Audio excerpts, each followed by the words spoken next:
మనం.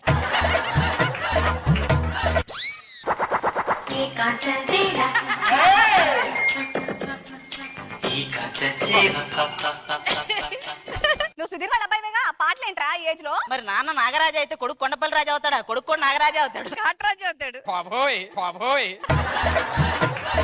గ్రీకు శిల్పం, అజంతా శిల్పం ఇవన్నీ వింటమే గానీ ఫస్ట్ టైం చూస్తున్నా నేను. అబ్బా, నేను కూడా సద్దాం హుస్సేన్ పెయింటింగ్స్ కన్నా అందంగా ఉంది. ఎవరు?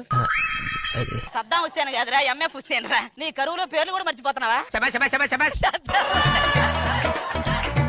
ఎందుకో నాకు అనసూయ చాలా బాగా నచ్చిందిరా. నాకు కూడా బాగా నచ్చింది. ఈ సిచ్యువేషన్ నాకు బాగా అర్థమైంది. ఓ పని చేద్దాం, మీ ఇద్దట్లో ఎవరైతే క్లాస్ ఫస్ట్ వస్తారో వాళ్ళకి నేను ఒక ఇంట్రెస్టింగ్ మ్యాటర్ చెప్తాను. Interesting matter. ఓకే, నేనే ఫస్ట్ వస్తా. కాదు, నేను ఫస్ట్ వస్తా. నా పనిలో ఉండండి. ఫస్ట్ రావాలంటే ముందు మన స్కూల్కి వెళ్ళాలి. వెళ్దాం పద. ఈ స్కూల్ ఏంటో అసలు అర్థం కావు. సెలవులు ఇలా వచ్చే లోపు వెళ్ళిపోతారా? నాకు తెలిసి సెలవులు కూడా చైనా వాళ్ళు కనిపెట్టారు అనుకుంటా సార్. ఎక్కువసేపు ఉండవు ఏంటో.